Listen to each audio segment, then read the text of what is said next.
Hi, I'm Diego Medua, and I'll be discussing L. Ron Hubbard's novel, Fear.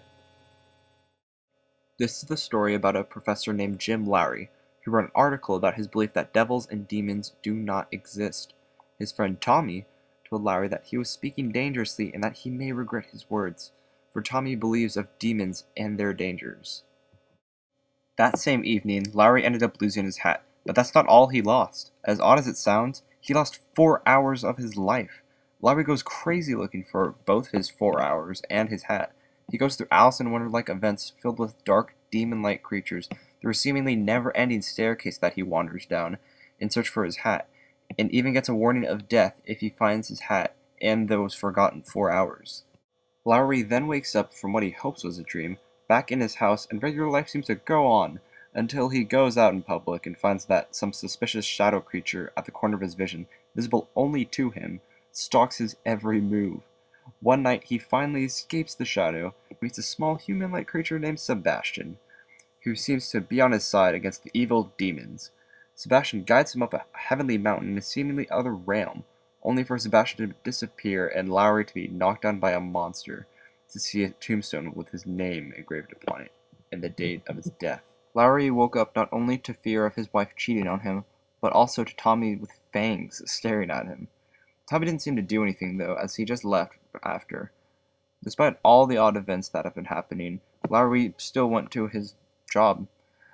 But the strange events didn't end there, as a creepy, phantasmic little girl appeared in his class to warn him about Tommy.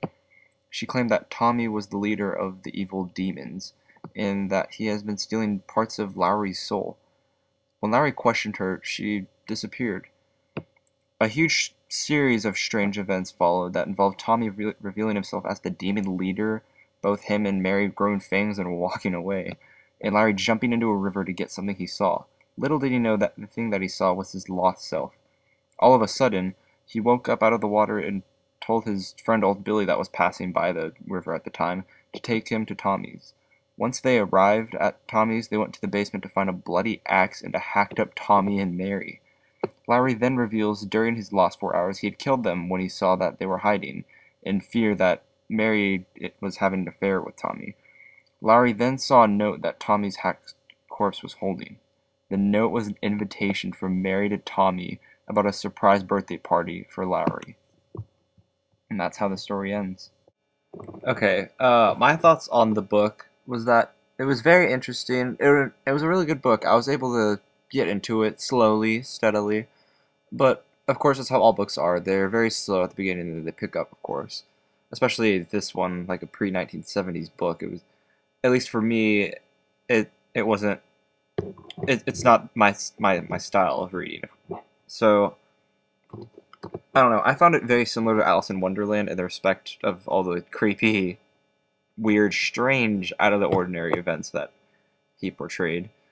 Um, I also thought the two main points of the story were that one, don't mess with what you don't know, because Jim Lowry was like publicly trashing devils and demons in his uh, article for the college, saying basically just saying that they don't exist. And then later on in the story, he was tormented by them for pretty decent amount of time. So that's my first point, and my first possible theme for the story, that don't mess with what you don't understand. My second point is that jealousy is a demon on its own. Because, I mean, throughout the story, like very early on, and maybe, I mean, not very early on, but early on, and like maybe midway, it was very vague, and they didn't like emphasize it a lot, that Jim Lowry was kind of jealous of Tommy and always suspicious that his wife was cheating on him, or just at least afraid of it. And his jealousy and fear ended up killing both his wife and his best friend just off of jealousy and just fear just turned him crazy. So that's my second point, possible theme for the story, that jealousy and fear is a demon, or demons of their own.